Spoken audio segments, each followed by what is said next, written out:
Materi kita hari ini tentang polinomial. Dari asal katanya poli artinya banyak, nomial artinya berpangkat. Jadi kita akan belajar tentang persamaan dengan pangkat yang banyak.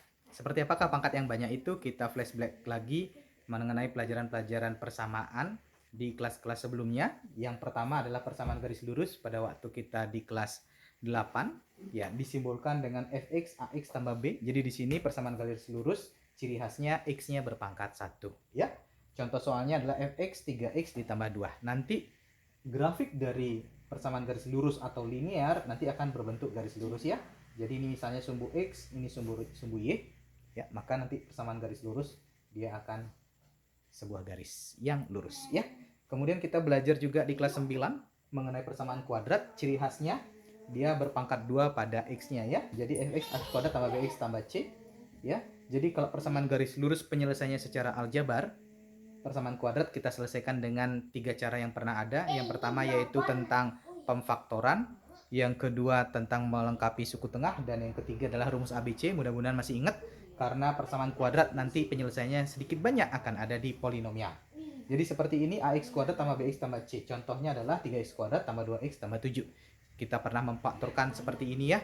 Nah, kemudian kalau digambarkan grafiknya ada dua kemungkinan. Yang pertama adalah ya menghadap ke bawah seperti ini, ya, atau yang kedua ya adalah menghadap ke atas seperti ini misalnya, ya. Ini adalah ciri khas grafik dari persamaan kuadrat.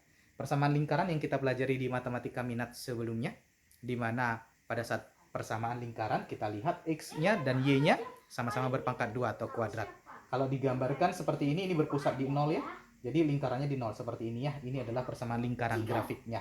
Ya, jadi dia sumbu x dan sumbu y-nya dia berbentuk lingkaran sehingga memotong 2 titik di x dan 2 titik di y jika pusatnya adalah di titik 0,0. Nah, itu adalah review mengenai persamaan-persamaan yang pernah kita pelajari di kelas-kelas sebelumnya. Sekarang di kelas 11 kita mempelajari pangkat banyak atau polinomial. Minimal pangkat banyak adalah pangkat 3. Nah, kalau dirumuskan seperti ini, ya, an x pangkat n, an-1, x pangkat n-1, an, dan seterusnya sampai a0 berpangkat 0, ya berarti 1, ya. Nah, contoh soal polinomial, kalau persamaan yang lain menggunakan fx, polinomial seringkali menggunakan px. Px, ya, jadi hurufnya pakai huruf P, ya. Jadi contoh polinomial px misalnya 3x pangkat 4, 2x pangkat 3, 7x kuadrat tambah x tambah 1. Ini adalah polinomial berpangkat banyak. Pangkat yang tertinggi adalah pangkat 4. Nah, ini disebut dengan derajat. Berarti dia berderajat 4, ya. Karena pangkat tertingginya adalah berpangkat 4. Nah, pangkat yang tertinggi tidak selalu ada di depan, kadang ada di tengah, kadang ada di belakang. Tugas kita adalah mengurutkannya. Setelah kita urutkan, maka akan jadi seperti ini. Pangkat tertinggi ya selalu paling duluan, disusul pangkat tertinggi nomor 2 berikutnya, nomor 3, dan seterusnya sampai konstanta atau yang tidak memiliki huruf x, ya. Jadi contohnya polinomial px 3x pangkat 4, 2x pangkat 3, 7x kuadrat tambah x tambah 1. Di sini berurut pangkat 4, pangkat 3, pangkat 2, pangkat 1, dan pangkat 0. Kemudian disuruh memasukkan domainnya 3, ya. Jadi caranya tidak begitu beda dengan persamaan-persamaan sebelumnya. Jadi tinggal dimasukkan, x-nya diganti dengan angka 3. Ya, 3 dikalikan 3 pangkat 4, 2 kalikan 3 pangkat 3, 7 kalikan 3 pangkat 2, 3-nya pangkat 1, kita ganti ditambah 1, ya.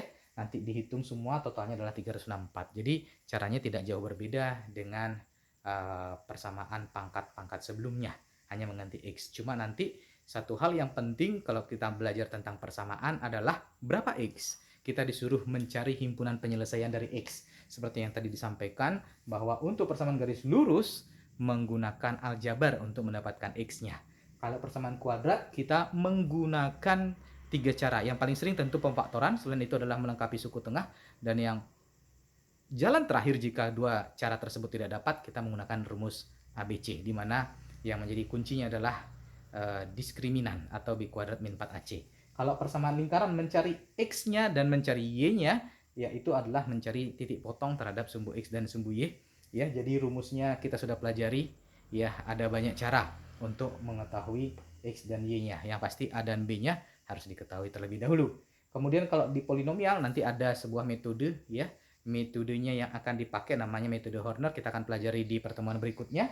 Untuk kali ini kita harus mengetahui dulu bagaimana cara mensubstitusi atau memasukkan domain dalam setiap persamaan berpangkat banyaknya. Demikian dulu, semoga bisa dimengerti tentang pengenalan polinomial atau persamaan dengan pangkat yang lebih dari 2.